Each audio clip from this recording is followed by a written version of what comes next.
Welcome back to Speaking Truth to Goodness. I'm one of your hosts, Patty Robron, and I record this podcast with my friend Jerry Atkin. And for this season, we're joined by our wonderful guest host, Andra Voltavine. In this episode, we welcome Durrell Kinsey Bey, a Moorish American Agrarian Moslem and mayoral candidate here in Portland, Oregon, whose activism and vision are lighting up Portland's political landscape. Durrell brings a unique blend of wisdom and deep-rooted community connections to the campaign trail. As a youth advocate, a member of the Moorish Science Temple of America, and a supporter of Black Food Sovereignty Coalition, Durrell is dedicated to nurturing a prosperous Portland that embraces all its inhabitants with healing justice and moral rejuvenation. Durrell takes the time to share who he is, what he believes in, and the ideas that inspire him toward change, no matter how this election goes. With the time and space to expound on it, Durrell shares his life, his influences, and his passions. Durrell shares what it means to be a Moorish American, the profound impact of including youth in our political movements, and how his varied experiences and associations shape his hopes for Portland. Stay tuned as we look at the intersections of activism, governance, and community building with Durrell Kinsey Bey. Remember to engage with us by liking, commenting, and subscribing, and let's continue this conversation about shaping a just and vibrant future for Portland. Here it is.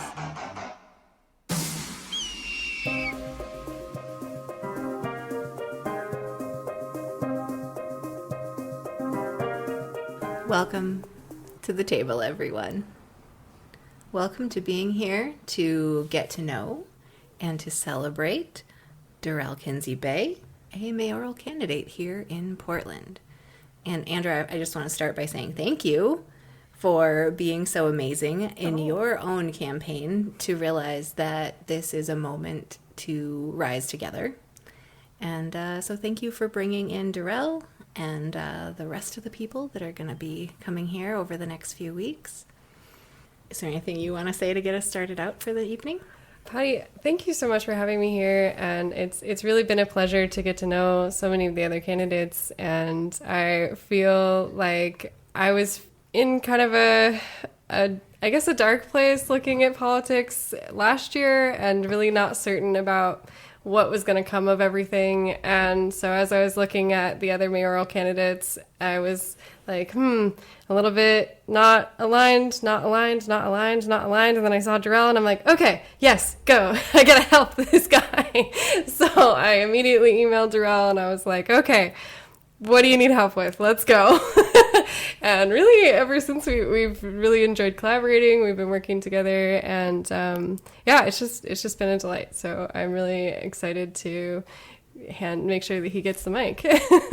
So part of the change is that you can work collaboratively.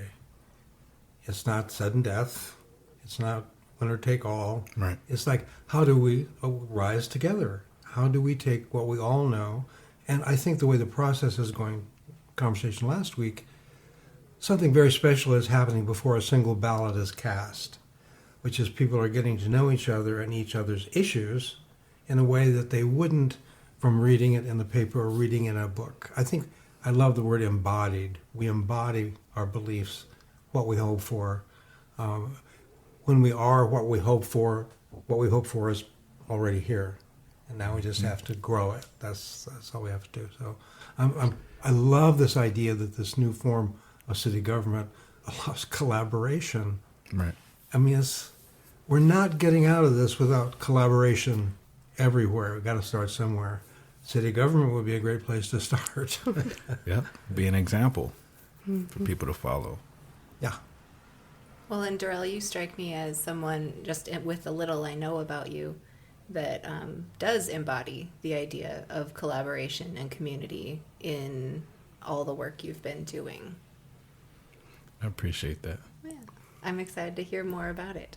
And how you came to this place of wanting to be this person and do this work. Yeah. It is an honor to be able to changed the narrative of being a young man of African descent and having had the experiences, both indirect and direct, in this American society, and no longer being the victim, no longer perpetuating the victim mentality, because the individuals that perpetuated the harm, they would end up winning if that was the case. We're more than conquerors. It is a divine time to recognize that we are in full control. It is expressed in the Constitution as such. We, the people, not we, the bureaucratic structures, or we, the narcissistic, egotistical individuals. Oh, we're just going to put it right out there, huh? We have to. Yes. Because we have to write a vision and make it plain so individuals can be able to see what is and what is not. Beautiful. Wow. Thank you. I know I'm just going to have a minute with that. Okay, thank you for coming, ladies. What did sum it up? I guess I wonder if we could back up a little bit and get to know you more, because in the description of this episode, there's a lot of things that maybe some of our listeners aren't terribly familiar with. Like, for example, you are a Moorish American. Can you explain what that is? Yeah, to not be too long-winded, I know we have limited time here, but Moorish Americans are descendants of Moroccans and born in America. Not Morocco, but more so the Moroccan Empire. The Kingdom of Morocco was founded in 1956, and there's a city in Indiana that was founded in 1856. So puts things in perspective to recognize that the Kingdom of Morocco is not something that is ancient, it's something that is modern. The ruler in Morocco's title, based off our ancestral history, is Sultan. It's not king, nor is it president. And presently today, I believe King Mohammed, he is recognized as a king. But in the Islamic world, sultans have kings in their empire. So it's a larger government structure. Obviously, we have transformed from that, and we're in a new era of time, and we're striving to disassociate with the empire structure, and now moving to nation states. The little bit of, a small snapshot in history and who the Moors are. They, when you look up in Google, you'll see the Muslims that invaded the Iberian Peninsula in 711 AD, and they spread Islam, and they did something very unique that was contrary to most Muslims in the Muslim or Islamic world, and it was not really exercising the spirit of compulsion. So although there's a lot of controversy, I guess, with Islam today, the Islam of yesterday is a lot different and was a lot different. And the Moorish people were the people who kind of exercised that. So give you an example of what a Moorish kingdom or jurisdiction would look like. You had Christians. You had Jews, you had Catholics, you had probably, I don't know for sure, you probably had atheists, right? And they all lived in this Islamic society. Now, granted, there were probably different privileges for Muslims. I don't think that could be negated. But the thing is, there's no mandatory religion that was superimposed on the people that already were living the life accordingly. What we call in Arabic is it's el-Kitab, referencing the book, the people of the book. Mm-hmm. So those who were Christians, those who were Jews, they represented the Mila Ibrahim, the way of Abraham. And so Abraham, regardless of, people believe he existed or not, he was and is the example that encapsulated all three religions. And even, you could say the fourth, which is Hinduism. not many people are aware of that component because there were some individuals, we won't get too deep into it, but there's some individuals that did not want anyone to really learn anything. They were suppressing information. And so when the Moors came into Iberian Peninsula and they were teaching a lot of different sciences and, aqueduct systems, showing how to establish the light structures to pave the streets so people can see at night. There's a lot of industry that they brought to Europe. Europe was in the Dark Ages for a long time, and there's Black Plague and things of that nature. And we were responsible for,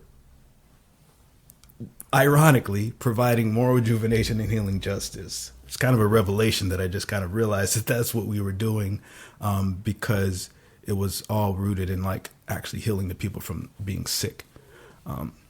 And the religious freedom to express yourself was minimal restrictions. Like now today in Islam, you think there's all about restrictions and women have no rights. And that wasn't the case at that time. You had women that were teaching in mosques. You had women that started one of the oldest universities in the history of the world. There's the University of Fez, which is in Fez, Morocco. I don't have my Fez on today, but you have seen my Fez, and that is where the headdress was mass produced. And the university was founded by Al-Fatima. It was a woman, a Muslim woman to be specific. So that's kind of more the, I could you say, a certain period of history. Prior to that, you're going to, what's called the Medu Necher, which is also known as the hieroglyphics. So in the hieroglyphics, you can see where the word Moor is represented. And that representation is dealing with those who are high priests. Okay. The high priests were also known as Moors. And so you take that lineage from ancient Kemet, which is what is Egypt's now today, and you bring that all the way down to now 1913. There's an organization that's founded known as the Moorish Science Temple of America, founded by Noble Ali. And he is the founder of the oldest American-based Islamic society in the history of our country.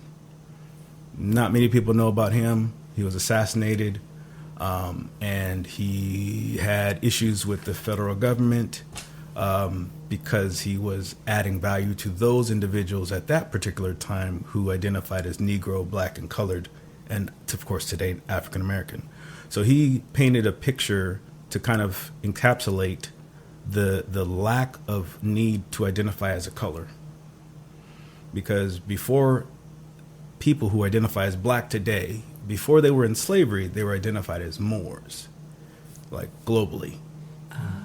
This is like a standard of just how they were identified. Sometimes they're identified as Ethiopians. Sometimes they're identified as Cushites, et cetera, et cetera, et cetera. But towards the, I guess, William Shakespeare era, it was all Moors, and then became known as Blackamoors. And that was the intentional plan to wipe Moorish culture and people off the face of the earth.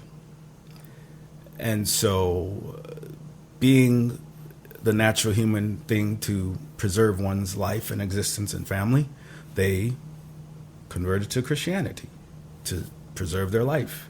Some did not do that, and they died.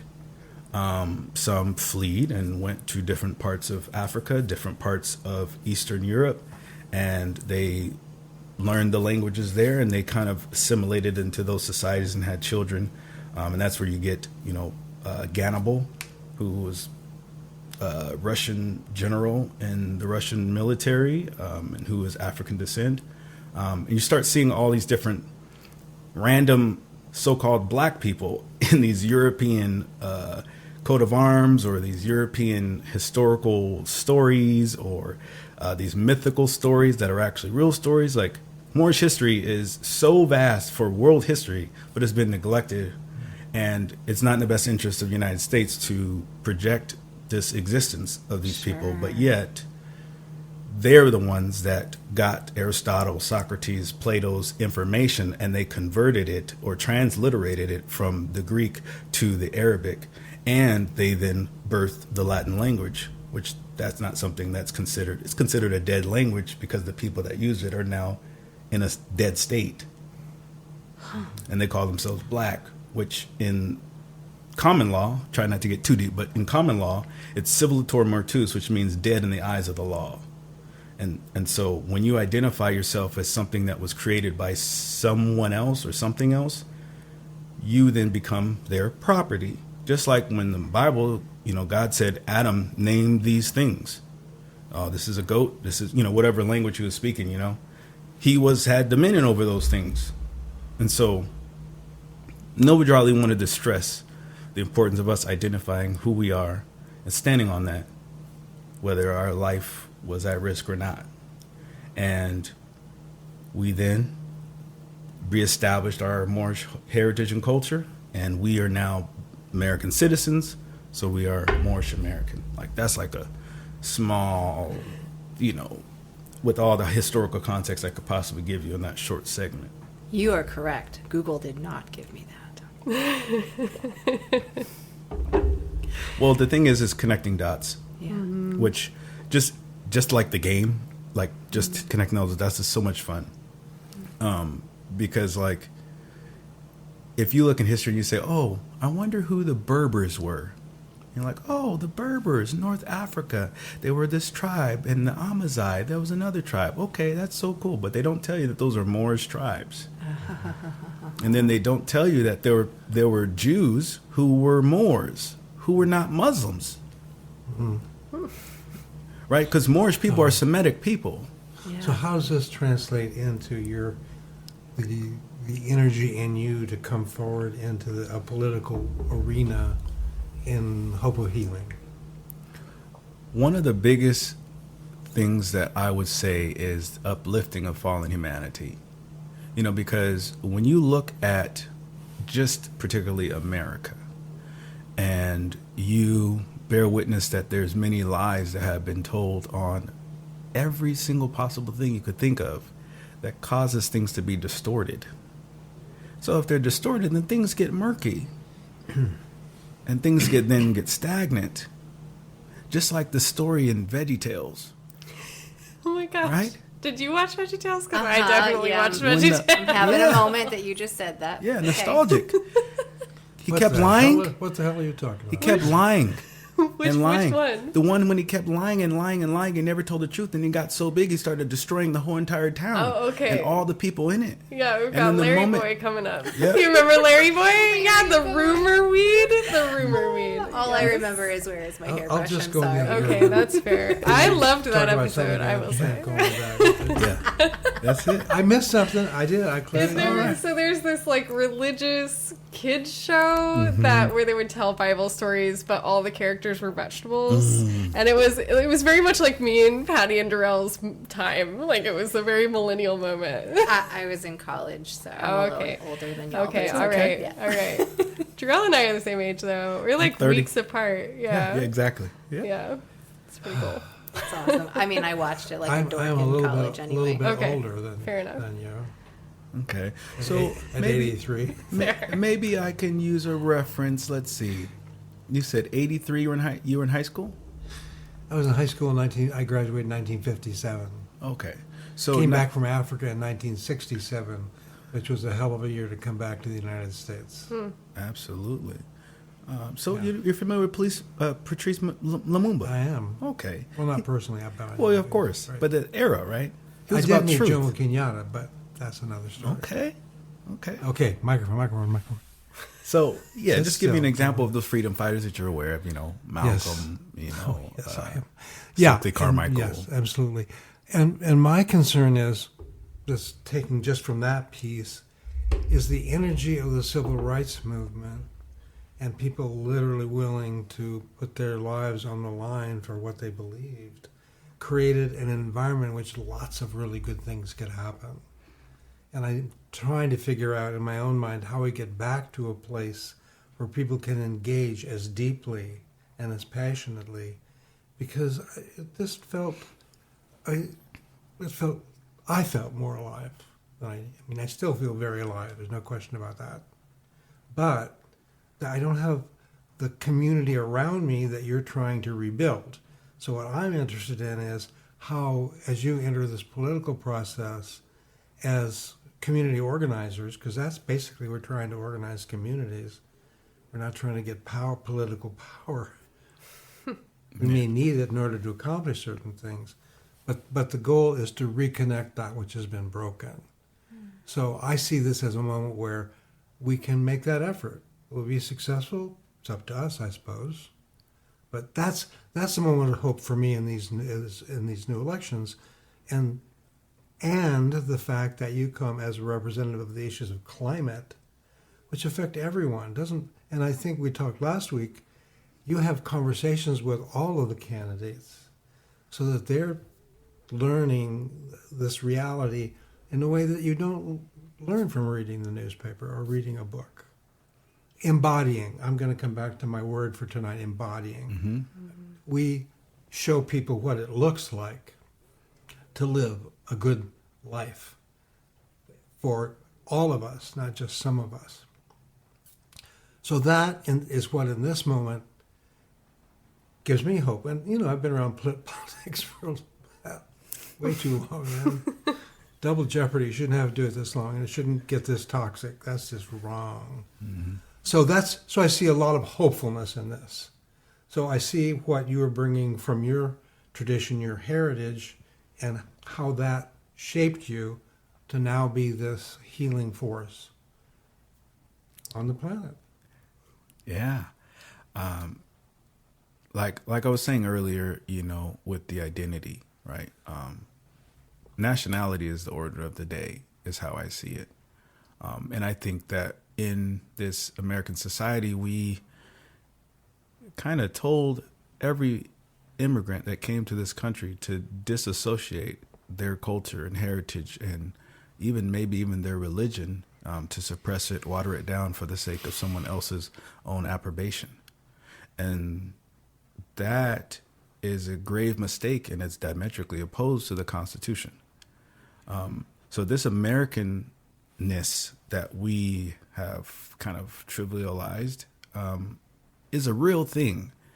It's just that it has to be in the proper context when you're talking about truth and history of what happened here, mm-hmm. and why it happened and why it's still happening, and who's benefiting from it, being one way versus another, financially or socially or economically, what have you.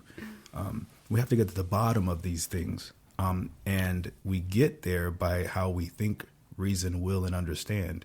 These are the actions of our souls. This is how the soul activates itself, by thinking, reasoning, willing, and understanding. And we have to have accurate thinking and accurate willing and accurate understanding, because understanding is the rock on which we build ourselves to be able to have a more expansive world view to the things that are happening. From just going to your neighbor's home, right? Because we're talking about climate change and environmental justice, right? Because there's climates and environments that are toxic, and they're in four walls with a window or no window, like those that are in prison. Brother spent like 2 years in prison, and the things that happen in there, right? What we call prison, right?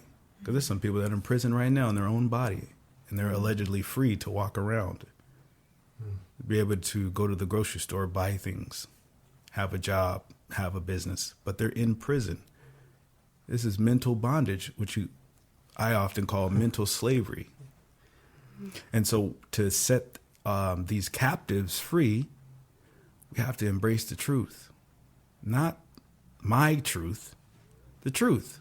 Yeah. We know what the truth is because the truth is the only thing that doesn't change. It's always constant. It never stops. It's perpetual. And it gives us life each and every day when we embrace it. And so then we take a moment and we internalize our own perspective, and then we speak up about what we're experiencing. We don't suppress it to have other people be satisfied by our silence, like they call suffering in silence. Patty Robron. What?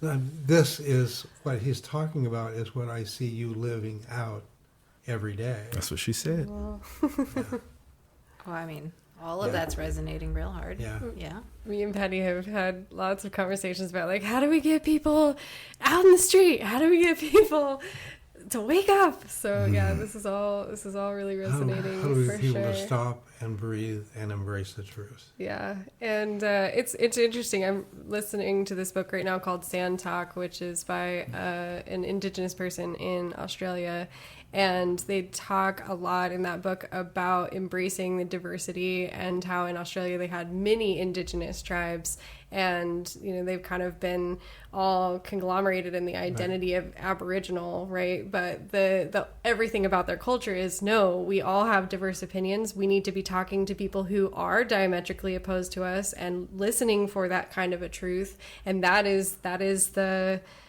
purpose. That is the goal, is to be in diversity and to be unassimilated, which is so contrary to almost all of American history. I'm going to say something very controversial. And I'm going to give you a story first. So there was a man named Marcus Garvey. He was one of the most prolific African leaders in the history of humanity, in my opinion. He is responsible for what we call today as the African Union, and a lot of the independence movements that took place in Africa were by way of some of his speeches that he did in the 1920s, 1930s. So much so that when you're talking about freedom and fighting for liberation, Ho Chi Minh was one of those individuals that came to the meetings in Harlem in the 1920s and then went to Vietnam and did what he had to do for his people. So he also, meaning Marcus Garvey, he had a conversation with the Ku Klux Klan. And he said, if you're so adamant about us going back to Africa, would you end up paying our way? So I say that because he had a conversation, and I'm sure it's probably more than one. And today, some would say that's something I would never do, right? But for me, again, it goes back to the truth, because we're taking the veil off a lot of secret societies and secret organizations and secret intentions that people think are secret.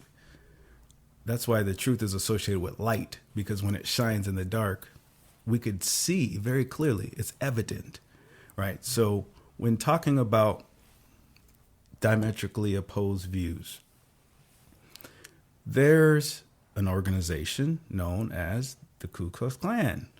And we know they have these white sheets and they cover their head and things of that nature. And they're a part of a Christian organization, as they would deem it.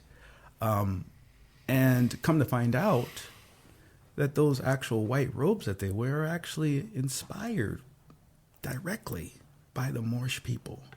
So now we have to think, well, why on earth would they engulf themselves or embody this regalia to then project that it's representing something else that's evil when it's really not? And then come to find out that they have a book that they read, right? It's called the Quran. And I told you, I introduced myself as a Muslim, right? Why on earth, if you hate Muslims so much, why would you have anything associated closely with those evil people called Muslims? So it's very hypocritical. And it goes to show that the individuals who founded that organization were a part of some organizations that the people that they were being followed by, the people that were following them rather, did not have a clue about the actual associations. Same thing with the Aryan Nation. They're going to get very upset by this. There's a friend of mine, I will not mention his name, but his father is the co-founder of an organization that some of y'all are familiar with called Black Panther Party, and of self-defense. And he also is part of the Black Guerrilla family. And he's also the co-founder of Kwanzaa. And this gentleman still lives here in Portland, Oregon. And his father was the Minister of Education for the Black Guerrilla family, which is basically the Black CIA. And they were responsible for assisting the Aryan nation with a codified body of laws, i.e. a constitution, for them to be able to govern their organization. Now, of course, this was in prison. Yet, if you hate us so much, why on earth would you even take anything from us if we are the bottom of the barrel and these N-words and all these types of things? Again, hypocrisy. Then we look at their symbol, the swastika. The swastika is African in origin, and there's no one that could refute that. Again, why are you using symbols? Why you can't just make another symbol? So now we know that Adolf Hitler really either was confused or he was very aware and intentionally wanted to deceive many, many, many, many people. As his teacher was Madame Blavatsky from Russia. She was an occultist. And she had teachers who indeed were Moors.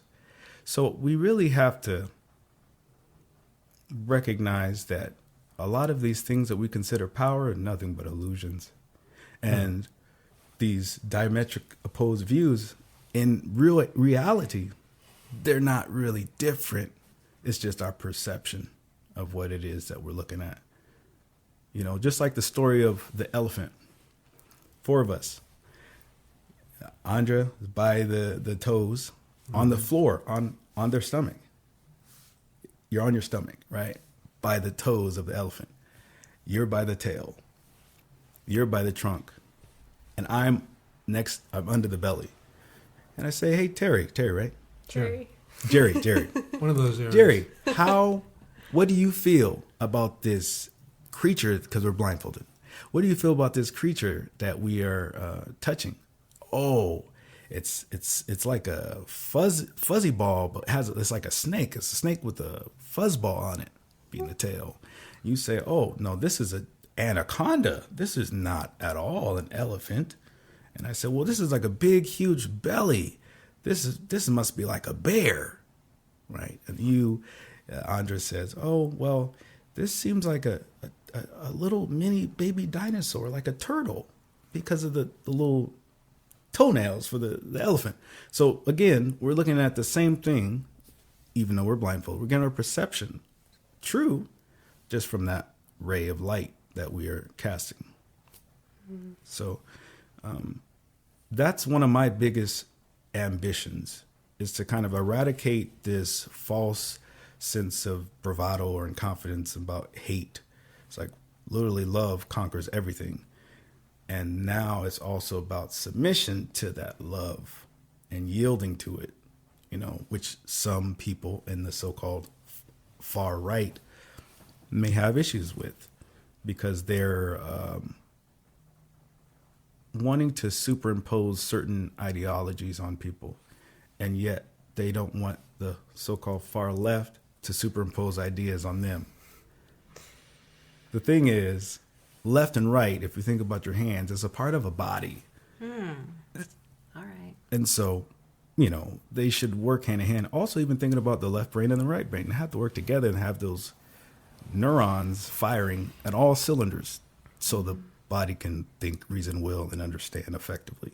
Mm-hmm. Yeah, I think actually that's another place where I think we would benefit from a lot more diversity. We know that, to say, the two-party system doesn't work, and that it just creates adversity and makes enemies of people. Whereas if we can have a multiplicity of political parties, of political movements, of alignments, of thought patterns, I think that we have a richer community rather than having a binary system. I know as a non-binary person that seems like a very me thing to say, but it's true. I think that it makes for a more luscious and rich society, and where we have more experience engaging with people who challenge us, who we can learn from, or we can say, okay, I heard you, I really heard you, and maybe I feel differently, and that's also beautiful. Yeah. So yeah, I think it's beautiful. When you say that, what I think of is how many species of creatures that are existing on the planet Earth, let alone land versus water, the air. I mean, land, air, and water. That's called, at least you could say, it's law. And that's what governs, everything, lengths, angles, and widths, that geometric experience that we're having in this dimension. Oh, now we're getting to good places. I'm so here for this. That's amazing. That's as many thoughts that we have. So diversity, equity, and inclusion, there's so much to engulf ourselves and embody with these concepts that we're using, because words are their spirit. And so each individual that speaks, they have a spirit attached in every word. And so sometimes we have to strive to make sure those intentions are clear, because intent versus impact is really an aspect of what we're really talking about. Because the impact of someone saying, I'm a good businessman, that was the intent to have a business, and the impact was someone was made a slave. You know what I'm saying? It was a huge business. Objectively speaking, it was a massive business. But see, my thing, as one of my campaign values, is economic optimism. Meaning this, for all of you that are business owners, I aspire for you to not pay taxes anymore, just like you haven't been paying. Very, very, very controversial. But this is for the sake of social equity. So if you are not intending to create an environment where social equity is at the forefront of your ethos, then you will be taxed completely to probably bankruptcy. I don't know. We have to be very firm on these principles. We got to be. There's some laws that holding us down. They're called zoning laws. We're talking about affordable housing. We're talking about there's no place to build, and we're talking about all these things. A lot of talking. It's important to communicate, though. Communicate to the wise for their own improvement, for your own improvement, and communicate the ignorant for their instructions, because people have to be instructed. And when you look at those who are ignorant, it's not the people that don't have any money sometimes. But that's the status quo. The people that don't have any money, they're ignorant. Right. Yeah, that's not the case. There's people that had a meeting that specifically designed a system, this new system that we are in, and it was in 1913. And then we know it's on Jekyll Island off the coast of Georgia, where the Federal Reserve Bank was formed. I mean, this is not some conspiracy theory. This actually happened. It's documented. We watched the movie Titanic.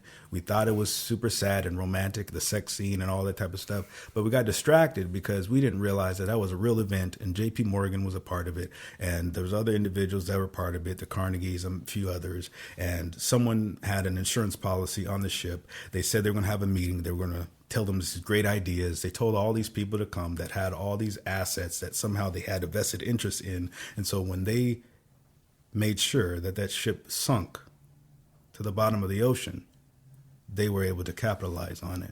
I'm not sure who that was, but they're still having family members and associates alive. So now we know. So I'm curious, going back to taxing businesses, just so that I understand. So are you talking about setting sort of a set of rules, for instance, around whether or not people are treating the ecology well and, are doing best business practice in terms of sustainability and like true sustainability, not just, lip service or, okay, yeah, we're going to do green sustainability or greenwashing. So not greenwashing, but actually truly working with the land, truly regenerating the land, being good for the land and the people. So you're saying that there would be sort of tax incentives, tax breaks for that kind of business, whereas businesses that are causing a lot of toxicity, whether in culture or in the ecology, would be taxed very heavily in your view. Right. So perfect examples, business that comes in mind, and it's just reality. I'm not fearful of these entities because I'm a spirit. I'm not this body. So whatever that supposed to be interpreted, that could be interpreted that way. But those company called Intel, very innovative in regards to the industry of technology. However, in regards to regeneration, right? Regeneration of the thinking, or regeneration of narcissism to empathy. So like we're using these words, but sometimes they could be applied to many different aspects of how we think, reason, will, and understand. They want to fund wars across the planet Earth They want to manipulate, allegedly, is what I've learned to say. Allegedly, they are now utilizing their resources to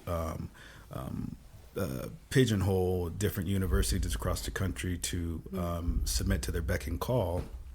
Yes. Which is why some of the riots are taking place and students are figuring out certain things about their professors and their deans, and some city governments are taking a stand towards it and seeing that it's a nefarious act because you have but you have allegedly individuals that are from paramilitary organizations or ex-military organizations that are organizing some of these riots with the intent to cause confusion, which is divide and conquer. These are military strategies that Hannibal, another Moor, imagine that, is the one who studied the most because he was a high-level general that went through the Alps and took elephants that were the ancient tanks. The ancient tanks were the elephants.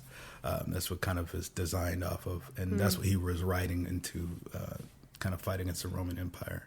The thing is, though, if they want to make a speedy reparation to the utmost of their power, then we can have a conversation. But until then, I think that we have the capability to do without those who don't want anything to do with us. And the us that I'm speaking about is we the people. And we the people has not really had a chance really at all. There were some pockets. We had some spurts. We had some runs. And then some other stuff happened. And then it happened and happened again. And then individuals that realized that they could then manipulate individuals into only identifying our country as a democracy when nowhere in our Constitution, nowhere in the Pledge of Allegiance does it say the word democracy. Now, being a Democrat is one thing. Having a democracy is another thing. They're not the same. And to my understanding, it's indivisible to the republic for which it stands. So we have a republic form of government, not republican, republic form of government that has a republic representation of a republic democracy, or even say democratic republic, whatever semantics. But those components are there, which is one of the other reasons why in my campaign regalia, if you will, is utilizing the color purple. So not only purple dealing with royalty, purple is also when you mix blue and red together. And to double down on that, we know purple or violet, that's the crown chakra. So we're really trying to elevate our thinking and, again, get this moral rejuvenation in a worldview that we can have common unity with, not just community. Because community could just be a bunch of people gathering around with no vested interest, with no goals in mind, with no empathy at heart, et cetera, et cetera, et cetera. We have to have common unity. And that's how we can effectively make this change that we seek and desire. In ourselves first, inward, then going outward. Because if the decision is not made internally, that's why the ancient Egyptians said, know thyself. There's a reason why that was expressed on all their universities and schools, for people to know about the internal fight. In Islam we call jihads. For those who did not know, jihad is something that's internal. It's not kill those who are non-Christians. That's blasphemy. That's something that someone usurped and wanted to create an agenda in Islam and has monopolized the whole entire world of Islam. And now the narrative is being spun, and now people look at Islam according to how they look at it because someone made an attempt to do that. And then the last thing I would say, with the spirit of Islam, not to bring it up because I'm a Muslim, but bring it up because we're Americans. And Americans, all who are Americans, they have a connection to Islam that they've never been ever privy to. And that's the oldest treaty that we have in the history of the United States of America. It was with only Moorish Islamic countries. It's a treaty of peace and friendship with Morocco and the United States. It's the oldest living treaty we've ever had with any country. Our oldest embassy in U.S. history is in the Barbary Coast, which was now Tunisia, Tripoli, or Libya rather. It's 1797 or so. It was the oldest U.S. embassy. So there's just things that have to get put in proper perspective. Has to be proper perspective. And then there were beys that did business with the United States. And there's a candidate running for mayor, and his name is Durrell Kinsey Bey. And that connection with the Treaty of Peace and Friendship was for the Muslims and the Christians and all the other religions to be in harmony and peace. And we don't see that. So obviously some part of the treaty has been broken apart and disregarded. It's interesting because, you know, I feel like maybe there's been a shift in consciousness, maybe post 2020 with a lot of the Black Lives Matter protests and all of that, toward unearthing some of these things that people used to think were conspiracy theories, but now they're just like, oh no, our government really, really did that, and it has its hands everywhere, and this is terrifying, and we need to stop this. But yeah, I mean, I was at the protest at Intel in Hillsborough just recently because they're building a facility in Israel right now during a war, and I apparently think that that's a good business idea. And so, like, it's not crazy; it's really happening. And you know, it is crazy. And it's really okay, yes, it is crazy, and it is happening. Both of those things are true. But yeah, and I think also just, I mean, living right now in this moment, you know, the campus protests are a really big deal, and I was just down there a couple nights ago, and yeah, I mean, we're all craving. I loved what you said about common unity as opposed to community. And I think we're all in a place where we're craving that. And it's just kind of a matter of how do we turn the bureaucratic systems toward that end? Because I think, like, most people that I've encountered are essentially good. Like, most people are essentially good. And I think it's these structures that are really forcing us to look at the world in a particular pigeonholed type way. And so what can we do as, you know, totally fresh people coming into government to try to gently turn that narrative, or maybe not so gently, toward actually serving the people, toward actually serving the unity, toward streamlining these processes, all of those things. So yeah, I'm just really feeling resonant with what you're saying, and I just feel like we're really in a moment where this is all possible.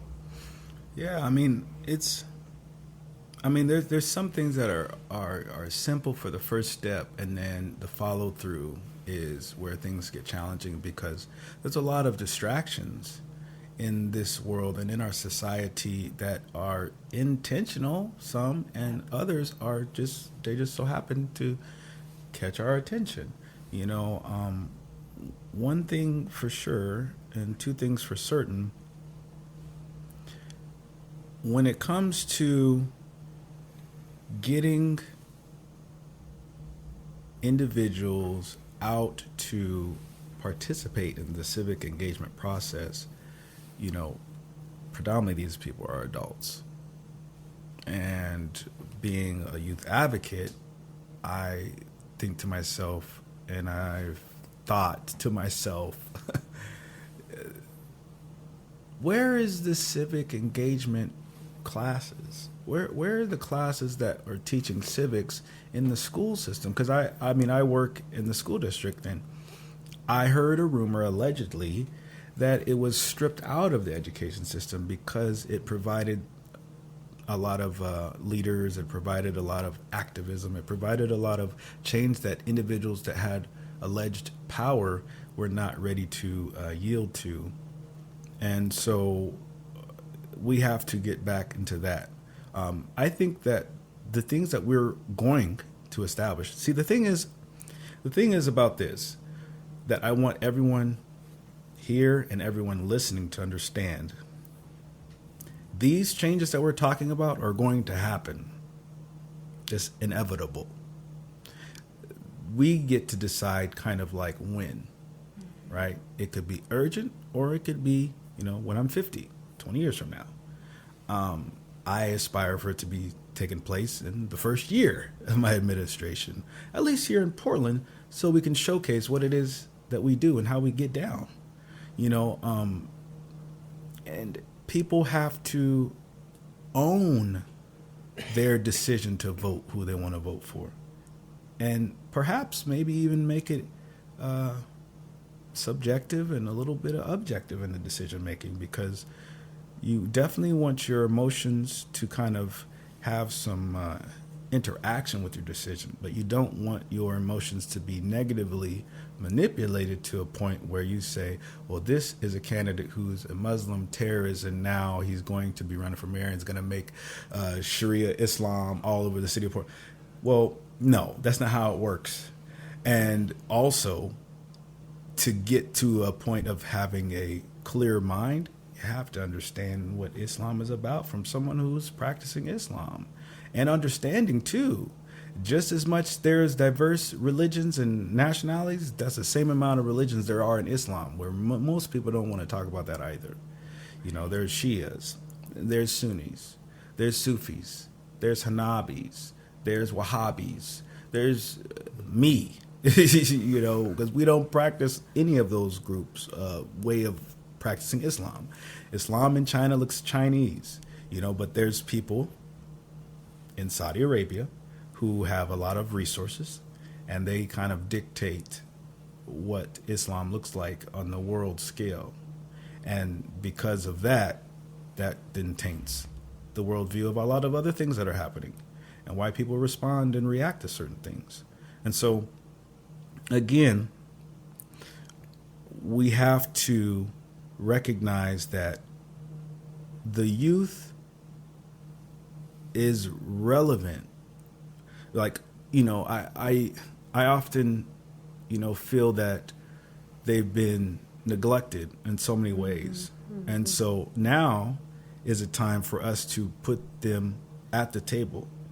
You're a member of society. Now, yes, legally, based off our federal and state laws and city laws presently, you know, you're not able to vote. Well, I remember a time in history where they said that people that looked like me, they couldn't do anything. Mm. But then there were some laws that were changed, there were decisions that were made, and all of a sudden, I can vote and not be lynched for it, right? Because that was something that happened. This N-word voted. Mm.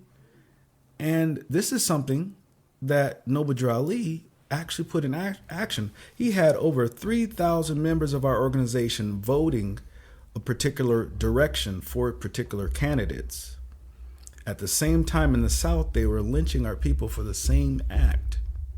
So we have to wonder, what was he teaching these so-called Negroes, these innovative actions that caused them to literally be an American citizen regardless of what anyone said, and actually be engaged in the process, not run away from responsibility, because that is what civics is all about.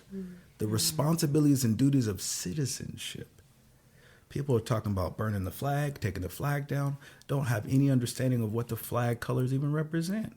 Well, amnesty and commerce and the blood of the fight and the war. Okay, that's good. Let's go further. Those colors come from East Africa, where you had visited before you came back to the United States. West, the White Nile, Blue Nile, and the Red Nile. Now, that's not a coincidence, because we see that all the other nations that went into Egypt and destroyed everything there, or tried to, they had those same colors. Mm-hmm.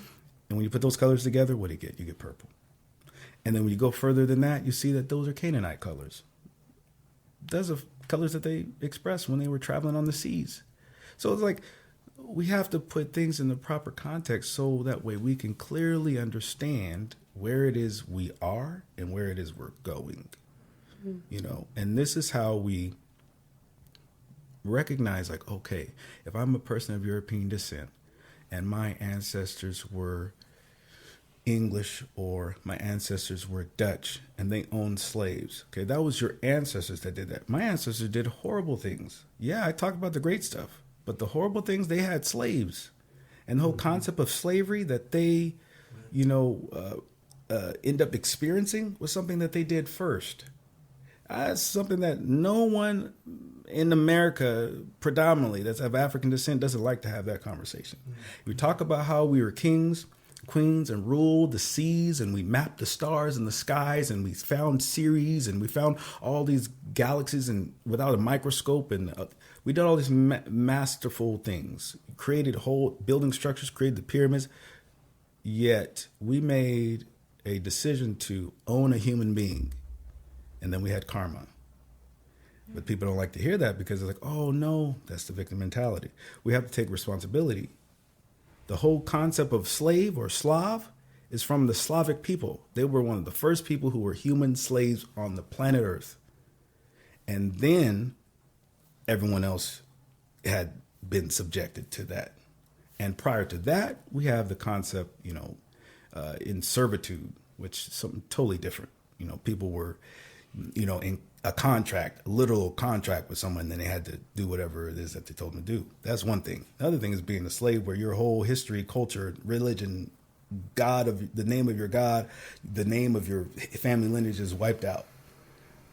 That's another level of atrocity, right? So again, we have to put things in proper perspective, because if not, this concept of mainstream narrative will swallow us up, and we won't be able to produce anything, because we will be doing the analysis paralysis of a bunch of logical fallacies that have been perpetuated on us. I absolutely see your connection to the youth in everything you're saying, and civics in particular. That is a thing I've thought about for a while, of really, they barely get through the 3 branches of government. Yeah. As far as what kids are coming through and supposed to understand and be able to make good decisions based on that. And that does seem like a huge miss. Yeah. I'm really appreciating everything you're saying about that. Appreciate you. The book that I'm reading, actually, the part that I read of Sand Talk today, it talks a lot about the education system and how our current American U.S. education system was modeled after the Prussian government's education system, which their whole goal was to have the strongest military. And in order to do that and convince people to risk their lives for their country, they intentionally expanded the definition of adolescence. So it used to be that you would come of age much earlier, but in order to essentially it documented the intentional infantilization of adolescence and expanded that period beyond a few months to a few years and indoctrinated that into the education system. Yeah. And so when we're talking about people can't vote until they're 18, that's part of that infantilization that's happened. And you can also take it further and say inmates aren't allowed to vote. And so suddenly you're incentivized to criminalize your political opponents. And, and then how are the youth your political opponents and all of these things? So, yeah, it's kind of blown my mind how many synchronicities are connecting up in this conversation for me. So, and then you think about the number 18, right? And what that signifies in regards to certain cultures is the age of mastery. So when you go to ancient Egypt, when you went through the temples, and people think that the ancient Egyptians, the Kemites, were literally just worshiping these structures all day, and then they would go about growing food, and then they would go back to worshiping these building structures. It's kind of laughable, but what the thing is that how we go to college and we get 1 degree in one subject. Imagine getting, 15, 20 degrees in 18 years. Yeah. This, master's degree. I mean, this is masters of masters, because you're mastering all these different aspects of life and existence, in addition to all these different sciences, in addition to religion, and having it be one entity, because it wasn't separate. That is a the thing church I've and state. Thought, They separated church and state. There's a reason why they did that, and they knew what they were doing, because a lot of the people who put our government together, and a lot of people who were in government, they were Masons, the high degree Freemasons. They're Shriners.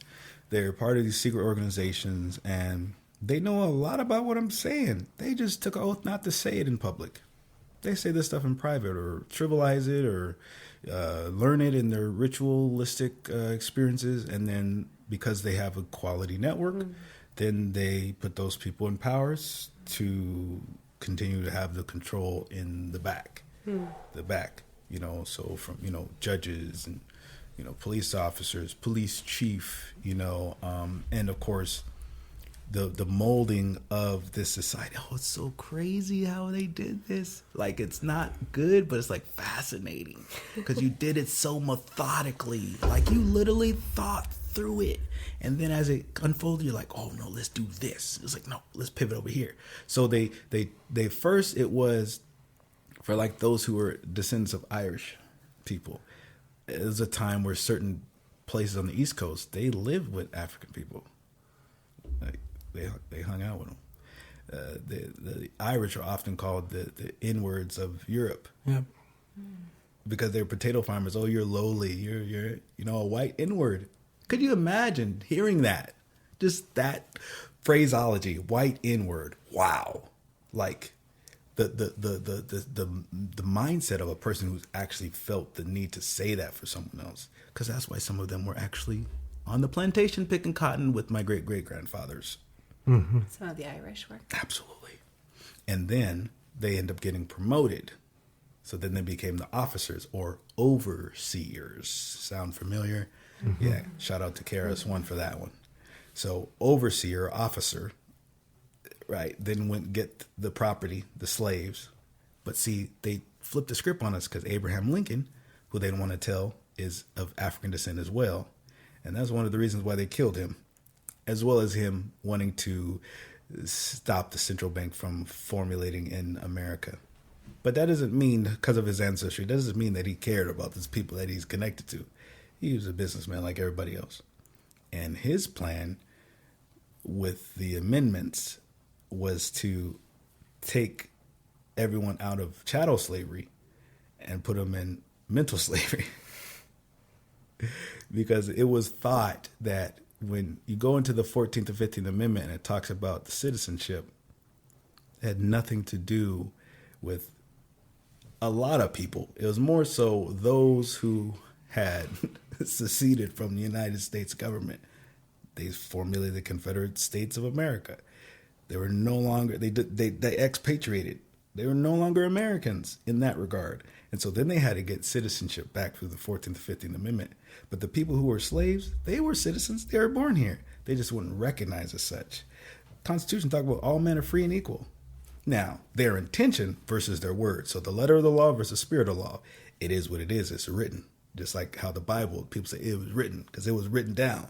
So your interpretation of that, I mean, that's up for interpretation, right? But you said all men. And see, now in Old English, when you're talking about men, that's humanity. You know, how you interpret it and all that stuff, that's something different, but that's humanity. So all men are equal and they're all one and all this beautiful, colorful language, right? Mm-hmm. It's there. There is no need for the 14th and 15th Amendment for people to be citizens other than those who lost their insurance policies that they had on their slaves. Mm-hmm. And then they were supposed to get compensated, and they got compensated. Some of them got compensated because they had insurance policy and they lost their property, and they were then they got their reparations. But those who they had enslaved, we know the story about that. Mm-hmm. But it's just like putting things in proper perspective, like how it actually played out, how the things were put in place.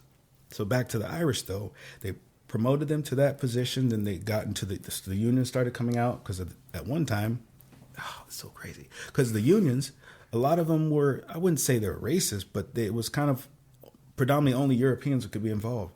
But the thing is, for the purpose of being a union, to have the work being kind of solidified, which is now good for a lot of people that are involved with unions, because I used to be a union member back in Eastern Washington. And the thing is that you have people who got off the plantation and they just went right to building stuff, right to building cities, right to getting land, and they did all these things and they ended up building all these cities, and then they started building banks, and then they started insuring the banks, and then they said, oh, whoa, slow down. Because they went into Congress, they were senators, they were mayors, they were sheriffs. It was like, oh my gosh, we have to stop. You need to open up a Ku Klux Klan organization. You know what I'm saying? About Reconstruction time? Mm-hmm. Yeah. Okay. Because it was like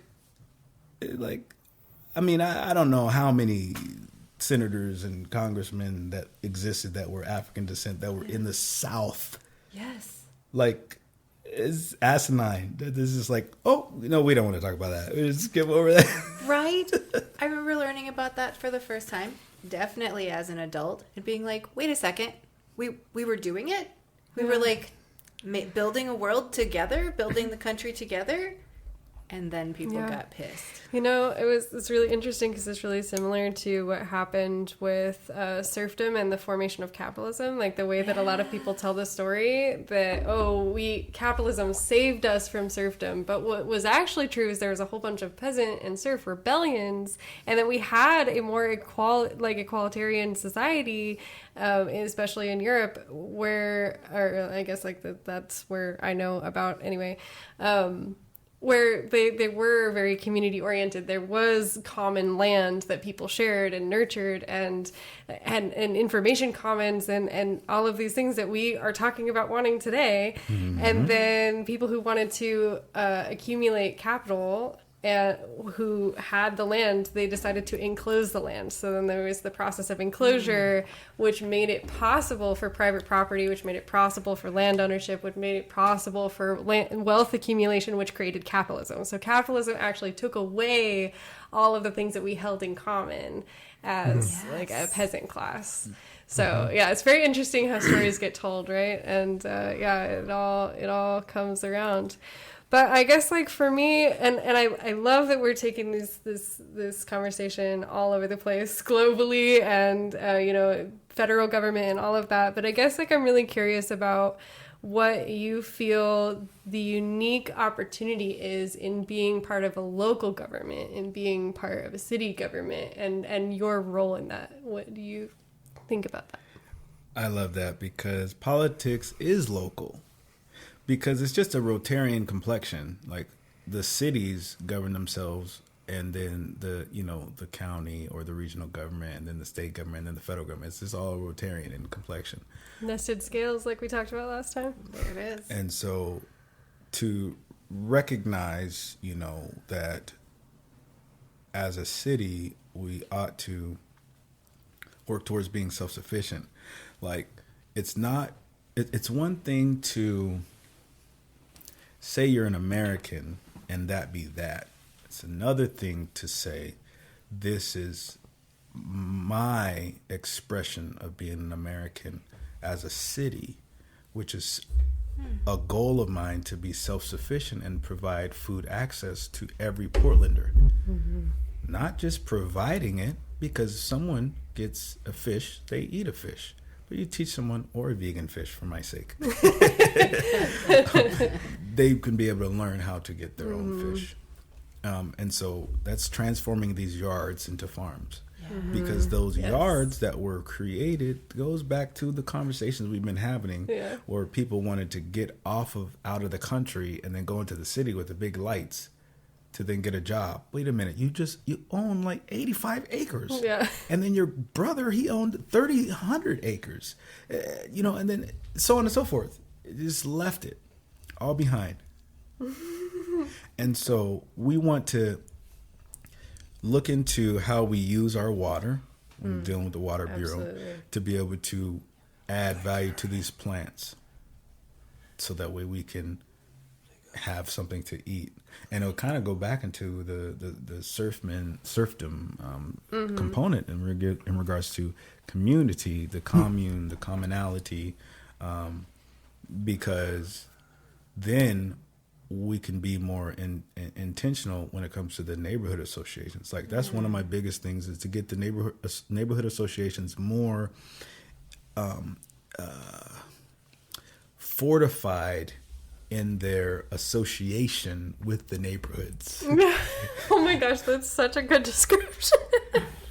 No, Yeah. for real. I don't think most Portlanders know about their neighborhood associations Not a to clue. start. And they're almost entirely white from what I can tell.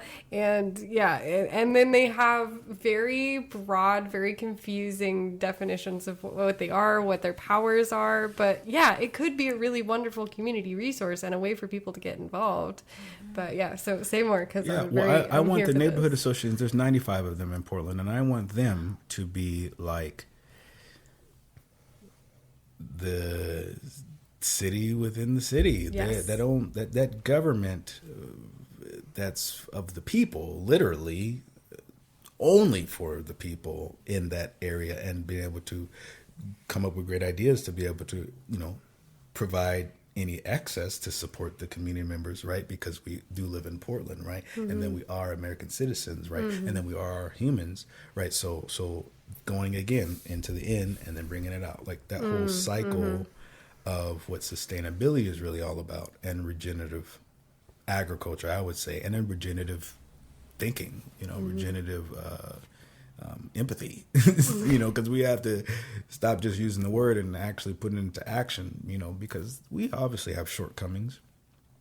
And instead of, being embarrassed by the shortcomings, you say, go in deeper. Like, why are you feel embarrassed? Why does that make you feel that way? And start dissecting that. Like, we have to make the city of Portland a epicenter of mental health, community engagement, but more so putting the public in public safety. Right. So it's one thing to say, oh, I'm gonna call the police, but it's another thing to say, well, I know how to defend myself and my neighbors, and I am adamant about their well-being. That's a long path to get there, but that is the standard, right? Because if you don't have standards, then you don't know, when you're not hitting the stand. Like, if you don't have anything, you don't know where you're at, or where you can even kind of find a point of reference to be able to reevaluate what the plan is. So then with that, going back to the capitalism, the serfdom, if we're able to produce our own food here in the city of Portland, like I see there's a bunch of plants here,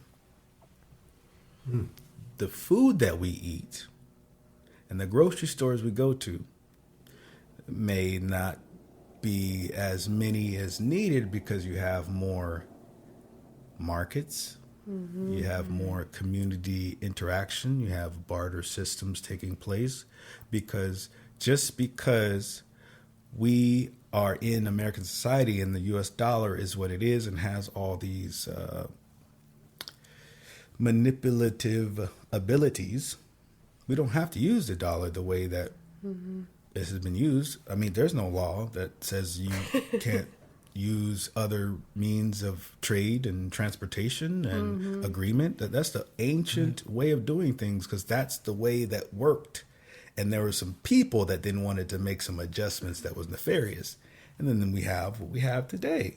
There's a reason why models are even made that are sound and have the intention of growth and development, right? And so when you're not managing the growth and development, and then you're infusing, I don't like to overuse it, but it's narcissism and ego that causes things to be, adjusted for the wrong purposes. So the cost of food will go down. So when you go to the restaurants, yes, the person who has their, what's it called? Why am I skipping my food truck? They have their food truck. They're going to still get their pay. They just may not have to charge as much, because there's a balance of the community members. Like, we're basically now paying you more so for your ability to make these amazing food, this artwork that you're displaying. We're paying more so for that, as opposed to the actual food, because we're producing the food. Right. Because we could go and cook the food ourselves. And so that is what we're talking about, empowering. And I say that to doubling down on that, because my grandfather was a Black Panther. And my uncles were Black Panthers, etc. And there's people who, are really adamant about the Black Panthers, being so good, because they speak to what they did good, and then they don't speak to what was not so good. And then also there's this frustration, Black power, Black power. You can't have Black power if you don't have food. You can't start a revolution if you can't feed your soldiers, comrades, etc. You're trying to fight a war of any kind, you should be able to feed yourself, so then you could be able to be strong enough to show someone else how to do it or produce something for them to get strong. Like, each one teach one. Yeah, that's beautiful. You said turning yards into food, and I'm absolutely on board with that. I might even take it further and turn streets into food, at least some of them, because we could start phasing out cars. I think Portland is really in a moment where we could be the leader on that. And I'm not talking about electric vehicles, although that's like in some scenarios a good next step. Right. But we can't even be doing electric vehicles because the mining that is required for that is there's not enough on the planet to convert all the cars we have into electric vehicles. So we seriously need to be looking at public transportation and communal transportation, and then we end up with, hey, we don't need to use these parking lots anymore. Hey, we don't need to use these residential streets anymore. Hey, we have parking that's outside of the city, and then you use transportation to get deeper into the city. And then we have so much more space for food. And as we're entering in a period of food insecurity due to climate disasters, I really think we need to be thinking about that on a big, big scale, because we need to be able to grow our food right here. We can't be relying on imports when we've got an earthquake coming, when we've got floods, when we've got fires. We can't be importing our food from across the sea. It doesn't work. So I feel that. I feel that. It's so important. Double down on that. I'm a Muslim, so I don't say piggyback. I say camelback because we rode on camels. So with that being said, we have to bear in mind that there's a technology called blockchain that exists that is not something that is stupid. It was very well thought out, and it's pretty fascinating. And there's other aspects that we could support its development with AI technology as well. In addition to that, there's this million-old or 150 trillion-year-old mineral. There's two of them that I'm thinking of in particular. One's gold and one's silver. And that is what a lot of other nations are using their paper dollars to back it behind. So that's something we probably should be utilizing as citizens and as a city. We should have a gold reserve. We should have a silver reserve. We should be able to find ways to hedge against inflation. When you think about protecting people, you're talking about being a mayor. A mayor is very much like a chief. It's also kind of like a president of a corporation, because the city of Portland is a corporation. And so, yes, yeah. Right. So you're absolutely right. when we're dealing with these corporate bodies and entities, we have to bear in mind that there are other corporate entities that have vested interests on the American economy's downfall. So, with our attempt to protect ourselves, we have to move down that path, because the U.S. dollar is not in good shape, and it hasn't been in good shape since late 1960s, when the president, what's his name, Richard Nixon, took us all to gold standard and the Bretton Woods system, and he took us off a whole bunch of different things. And then he told a lot of nations a lot of things to get them to buy more, and then now they're being in a position where they're compromised. And so then that's where we are part of this unfortunate American empire, because it's not really a small little cute little country anymore. We have army bases over in the thousands and hundreds across the planet Earth. And President Eisenhower had some things to do with that, him being in the military, and He said, beware of the military-industrial complex, yet he was a part of its fortification and expansion. So that, again, this information, going back to Prussia, which is so beautiful that you shared that, because it's paramount, because the Rockefeller family were a part of the development of the Department of Education. And he wanted a society of workers. And so there's things, again, we're going back to that nucleus of reevaluating how we're looking at things, because sometimes the issues that we face is based on our thinking or our inability to think accurately. And I obviously suffer from that myself, with times arguing with my wife.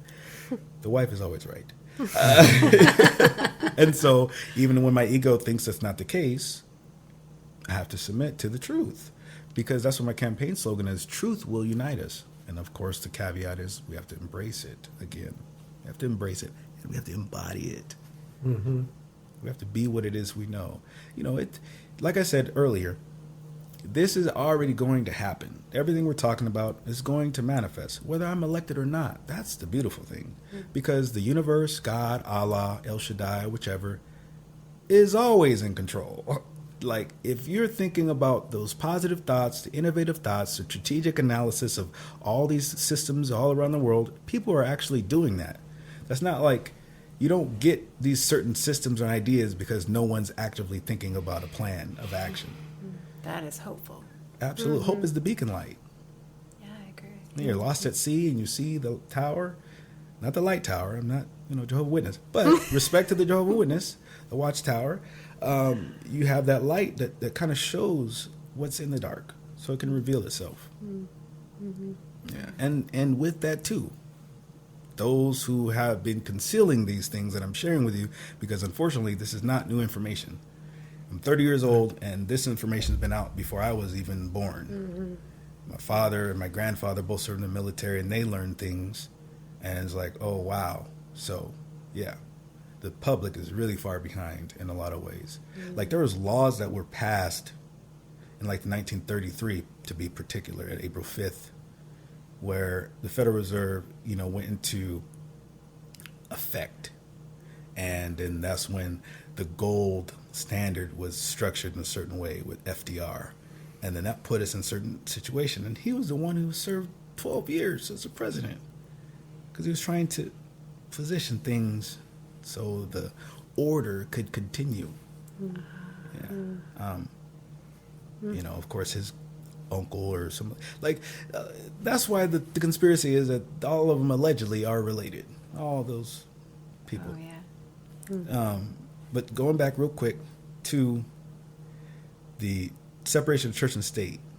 So George Washington, Thomas Jefferson, the founding fathers, if you will, they were striving to flee from a certain form of oppression. Now, of course, they're businessmen. They had a certain intellect, so they know how to maneuver around society, but they did not like the experience they had. So they didn't like the business that they were experiencing, so they went and created a business. It's called the United States of America. Yes, it is a government. Yes, it is an entity that has a spirit to it and things like that. But it is a corporation, just like the Democratic Republic of China. These are all corporations fighting for resources of other corporations. And, of course, we individuals with birth certificates and social security number, we're corporations. Yeah, you set up a birth and the baby is born, and then there's a certificate that goes to the baby, which is kind of like a certificate of incorporation into society. I thought you were going to say it's like a serial number, but okay. Oh, that too. Yeah. But more so, you can even say a bank account number, social security number. So Barcode. Yeah, barcode. Yeah, exactly. So now knowing these things, it's not possessing of good things or things, it's knowing how to use them. Because if you're not aware of how to use certain things, then people will take advantage of you. That's what I'm striving to avoid. So keep us ignorant in the school system, and therefore we are easily taken advantage of. Yeah, I mean, think about it. All the free thinkers with respect to college, a lot of them, they didn't seem to do so well in college, or they didn't really engage in college, or they dropped out. Like one of the poster child of success and innovation is Mark Zuckerberg. Went to Harvard and just dropped out. He was like a millionaire. And so now he works I with know my problem is I've dropped out 4 times and I never made a penny. Oh, Jerry. I must have been doing something wrong. Cared too much about civil rights. Yeah, exactly. Yeah. But the righteousness is on the upswing, though. Especially when you start seeing, you see patterns too. You're seeing laws being adjusted, to those who don't identify as a male or female, identify as non-binary, such as yourself, or they don't identify as a man or a woman, and then the people who don't have ears to hear forget the fact that we're humans having a human experience. And so recognizing that's how we can set the tone and say, hey, we here in Portland, we got a lot of things in store for ourselves. Mm-hmm. The thing is, which I'm very happy about and excited, this is without me being elected.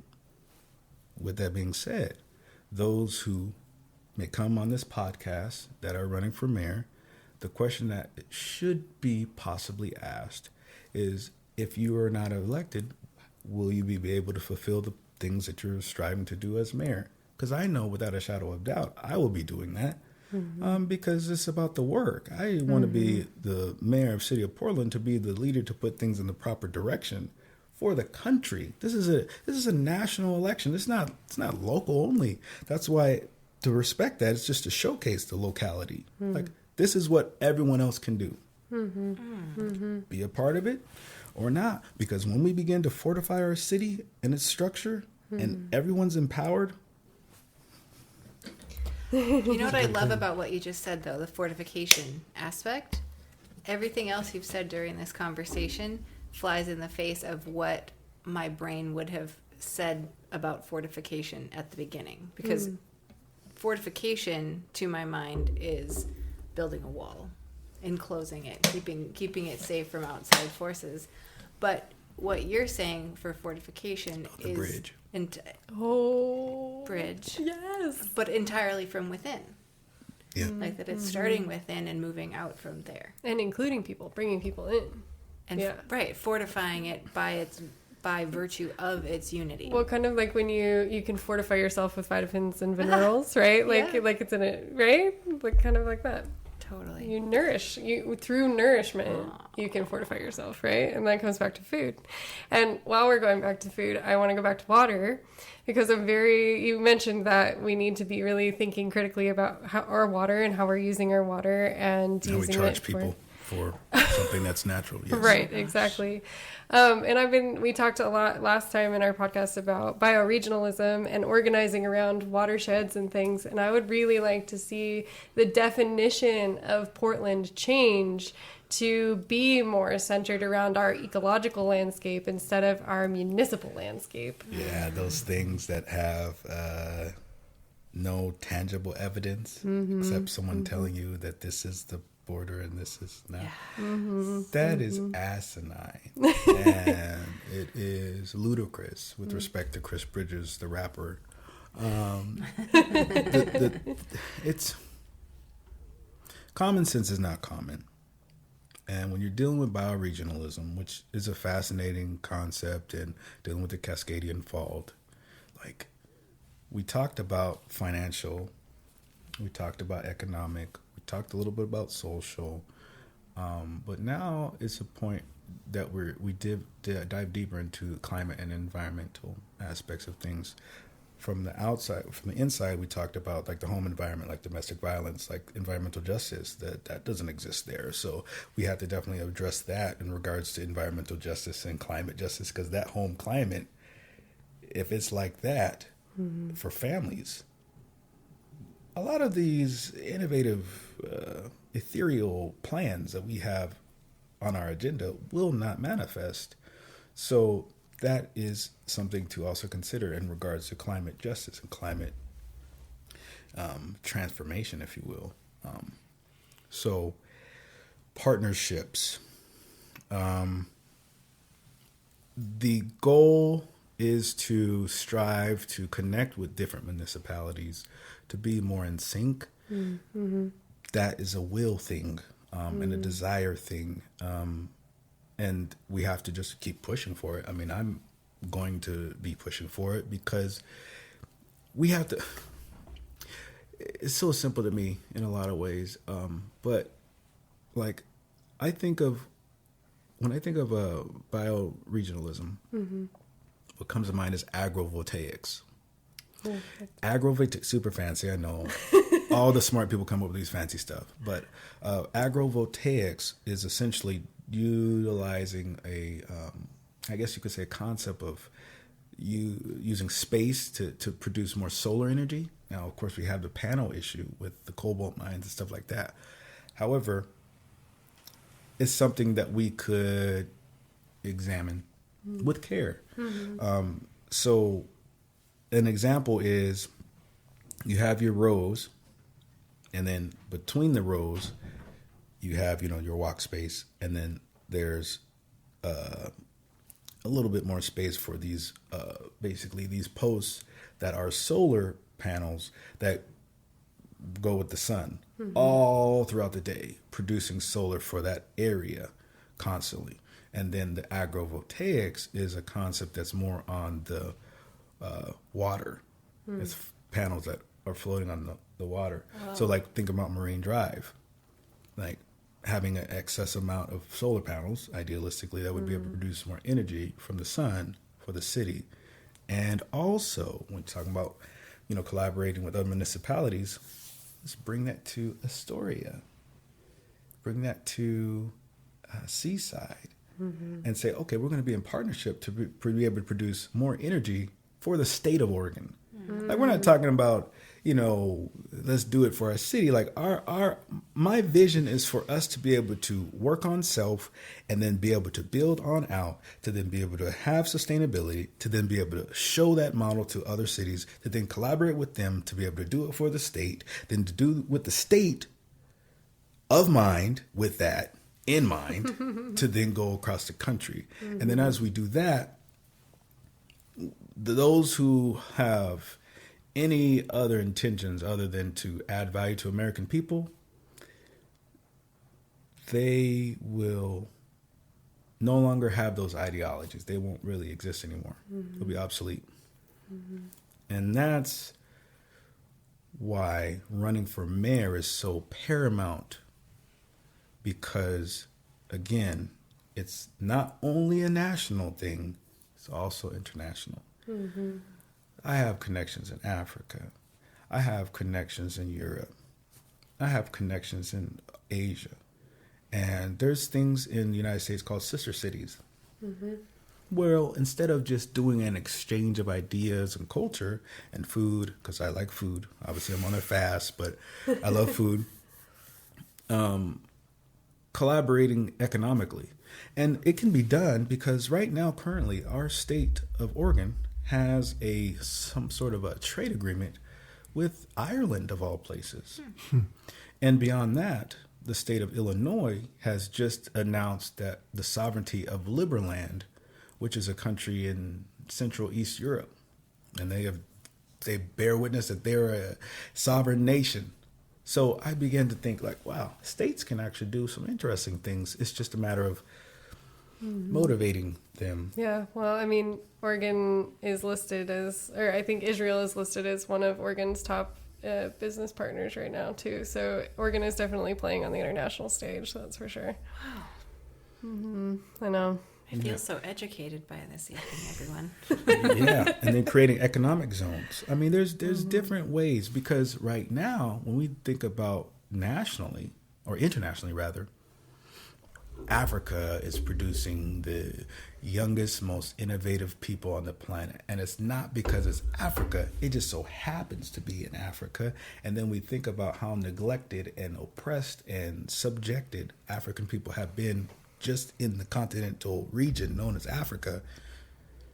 it is time to really assist with the poverty eradication process. You know, and that's what Portland's really all about when in regards to justice. And that's where I sometimes, and this is probably controversial, but sometimes I do have concerns with how we look at the war in Palestine, and how we looked at the assassination or murder of George Floyd, and then our response or maybe even reaction to it, because there's been wars in Africa for hundreds of years, and there's not been many, riots or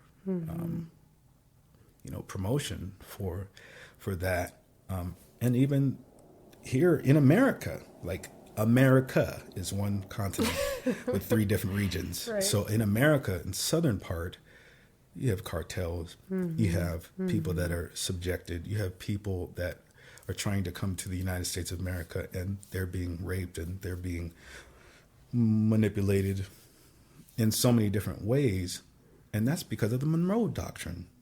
It was President Monroe. He established a doctrine to be able to punish and suppress any form of power and liberation and unity or pride to anyone in America, the American region, other than the United States. That's why the United States is the way it is. That's why no one has ever allegedly come to the borders of Texas and blow up Texas or do any of these military operations, because they designed it that way. The CIA, the DEA, the ATF, the FBI, these systems have destroyed America as a whole, all America, North, Central, and South, and adjoining islands. Unless you follow their objectives, you submit to their will, you'll be like Canada. Not having a little issue, we beat you down when you came and you destroyed us in the East Coast. Now you're resolved, with no issues there now. Okay, now you learned your lesson. That's how they look at it. You learned the lesson, Canada, and you're not going to bother us anymore. We won't bother you, but you're going to follow our agenda. That's why Canada is considered the West, yet Mexico is not. And unfortunately, when you put people in a situation where they're being disrespected, disregarded, and disenfranchised, they then become either desperate or they begin to think strategically and say, you know what?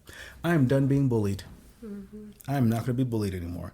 You have a bunch of anti-bullying laws, America, anti-bullying, cyberbullying rules and all this stuff. Yeah, we're done being bullied by you. And so that's why then you have China coming to the Americas and establishing all these businesses in Argentina and Nicaragua and Paraguay and Brazil, and it's all in Cantonese or Mandarin. And then you start having this BRICS organization putting things in perspective for the interest of China and Russia. Yeah, we're in some trouble. And so if we can at least say, hey, white flag, which is, we're not surrendering, we're just saying, hey, it's peace. We're going to do things differently. We're going to work on stopping and ceasing or decreasing the sex trafficking that happens in our city. Like, there's just so many things that happen in our city that is just overlooked. Like you say, don't say defund the police, and then, principal ends up getting involved with a sex trafficking ring with your children, which has just happened just last year. There's a principal. He was involved with the sex trafficking ring. There's just a whole bunch of students and girls, and that's here in Portland. That has to cease. Absolutely. It's big money. It's big money. Slavery was big money. You think sex trafficking is any different? And this is in sex trafficking like that in Portland, and prostitution with respect to those who are voluntarily engaging in those acts as a human being. You consent to do whatever you want as opposed to against your consent, right? That has been around for a very long time in the city of Portland itself. We're talking about the 1800s.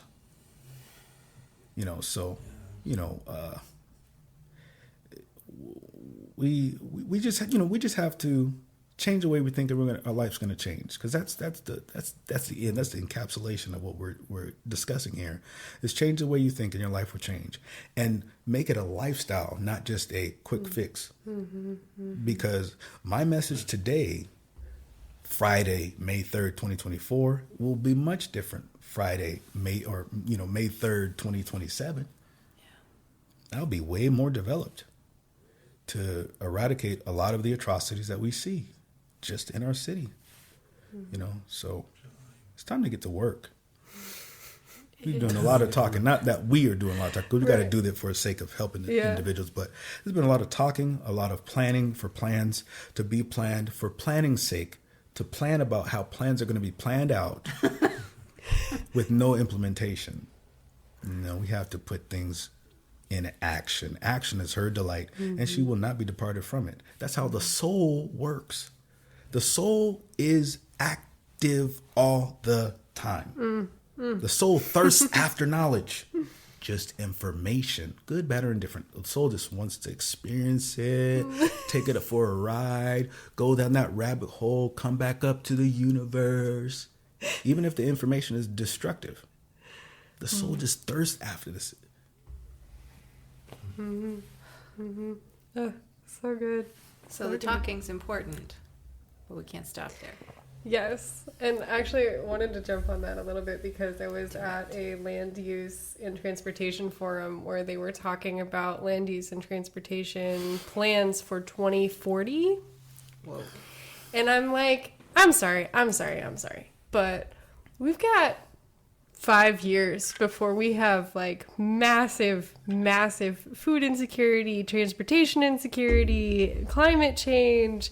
We don't know what the world is going to look like in 2040. I don't even know if we're going to make it that long. And you want to plan for land use and transportation? You think you could? That is so much hubris. Like, they're like, no. 16 years from now, no. You just think about 16 years in the past. 2004, no, even 2008 is a very, very different world. Right. Very different world, and I don't think you could have planned land use well back then. For now, right? You didn't. Right. Yeah. So I hear you about that. Absolutely. We have a system in place that just grinds along and doesn't have the ability to self-reflect. So that's what citizens should be about. We should be reflecting on this, and we've tried when they want to widen 205 or I-5 or whatever, instead of providing public transportation and bicycle safety. It's like, the word delusional comes to mind, and how we buy into this delusion, and it's not just at that level. We buy into the delusion that we don't have to do anything about climate. It's just climate after all, and we can't do anything about it. That's delusional. But that's prophecy. Also when somebody turned off the switch for power to the people. So if somebody turns the switch off, we have to turn it back on. I was saying earlier, John Trudell used to say, the ruling powers don't have power, they have authority. We have power. It's a very important distinction. But we've been taught to devalue our power and bow before authority. And that empowers them. And so in some ways it's changing minds. But more than that, it's changing hearts. That's why artists is, because art has a more direct impact on the heart. We need to change both, but you can't change it with the mind. You have to change it by connecting as human beings to each other from the heart, because that's what, as near as I can tell, I've been working on it for 83 years, it's what we're supposed to do. That's what we're meant to be. Some parts of that were more present, or as my friends like to say, when I was a kid, some parts of that were more present if you were white. They weren't present if you were black. But talking to each other, agreeing to disagree, working together for something called the common good. Between the Depression and the war, there was that consciousness out of those experiences.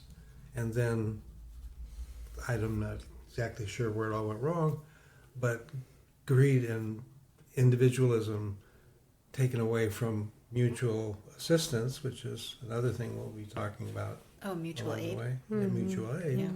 is critical. So wake up, America. It's, you can do it. You really can, because you're basically good. You just don't know you're good. So we have to remind people that they're good Yeah. by showing them what it looks like. Yeah. That's step one. Step one. Where do I sign up? I think I'm going to volunteer for this duty. Yeah, remembering. Yeah, exactly. But no, listen to this, Terry. Remembering, right? There's a story, ancient story, about Asar and a Set.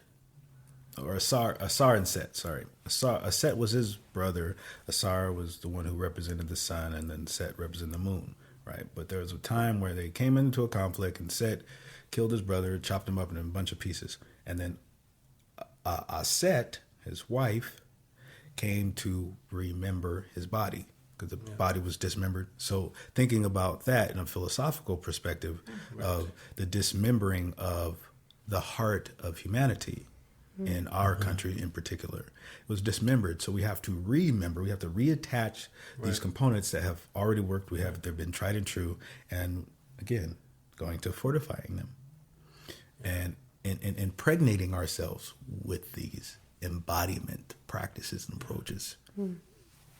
It's almost as if it started with us. Oh, wait, it does start with us. How we treat each other. And we're also standing on the shoulders of giants. This work has been going on for a long time. Like when you say that whether or not we get elected, like these things will happen, I feel that in that there is a momentum, there is something growing under the surface.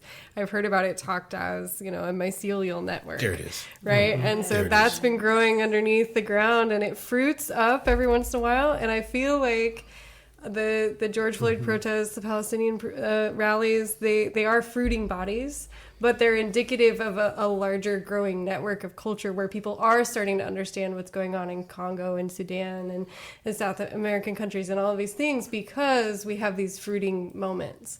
But we're growing the mycelial network. So even when it's not in the media, we've got these network nodes growing underneath. So absolutely. That metaphor is amazing. I have to credit that one to the Free People's Village. It's a great book. It's a very interesting alternate reality book. So yeah. So if the truth will unite us, is the truth a little bit like the spreading of that truth is the mycelium, and we see the hope, right? Like you're referencing really specific things, but really those are generating hope. Yeah. Or they're evidence of our And the things that hope. are sprouting are your children. Well, sure, they're a part of it. Well, that's what I'm saying. If we are feeding those systems, in a sense, even decaying bodies can feed. That would be me. I really wish I were a salmon so I could go upstream, spawn, disintegrate, and young fish would eat me and grow strong. Never. Take that out. It's one of my worst analogies all night. But the point is, I'm 83 years old. I want to be used. If eating my body would move us forward, eat my body. Yeah. Yes. I'm not kidding about that. It's I know you're not. Yeah, and I feel so grateful to, at 83, feel this way. And like as someone said, most people your age are looking back. I'm not looking back. I'm not looking back. So Wow, beautiful. So being around this table makes me happy. Oh, Jerry. Well, it looks like we've gone a couple of hours. Maybe it's... Yep, we have. Is there any pieces of things that you want to still address, or is there something that you want to say to bring this all together in the context of your mayoral candidacy? Here it goes. And there's a lot of intersections going on here. So I had to get it in at least once in the podcast. Yes. So consider thou art apparent, the importance of thy trust, the being that has produced. It is thy duty to support. And that is a excerpt of the Holy Quran of the Moorish Science of America, our holy book as Moorish Americans.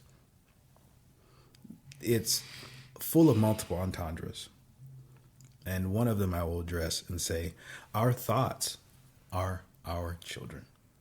And even if you don't biologically have biological children, bear in mind, you are producing. And so we want to tend to those thoughts that we have and disregard those that are not fruitful for the betterment of humanity. Yep. Beautiful.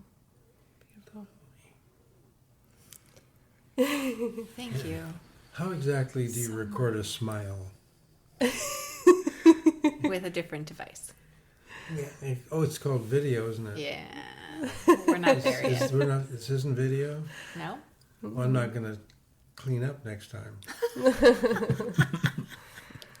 Well, thank you, Jerry. Thank you, Patty, for having us. This has been such a pleasure. Thank you, Durrell, for your wisdom and your truth and your light. Thank you. Thank you so much for what will unfold from this moment forward. Yeah, we're in manifesting time. Absolutely. Yeah. Prophetic anointing is real. That hope we keep talking about, I'm feeling it right now. Helping other people escape from mental slavery. Yeah, we're in an electrified age, y'all. Yeah. Boom. On that note.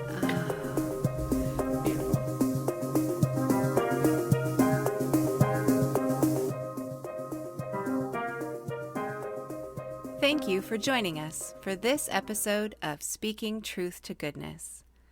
Today we had the privilege of hearing from Durrell Kinsey Bey, a Portland mayoral candidate whose eclectic and esoteric discussion opened new avenues of thought that are as broad and diverse as his experiences.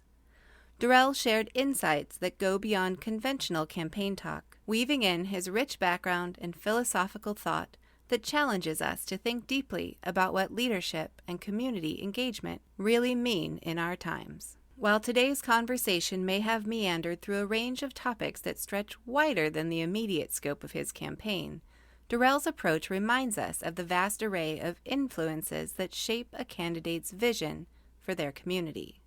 It's these varied perspectives that can enrich our understanding of what it means to lead and serve in a city as dynamic as Portland. We hope this episode has offered you a unique look into the heart and mind of a candidate who is not just running for office, but is also deeply invested in the cultural and spiritual health of our community. Please continue to engage with us by liking, commenting, and sharing this episode. Follow us on Instagram for more updates and behind-the-scenes content. Join us next time as we talk with Timur Ender of District 1. We will keep providing this space to connect with the lives and visions of those shaping the future of Portland. Keep speaking truth to goodness, because goodness is all around.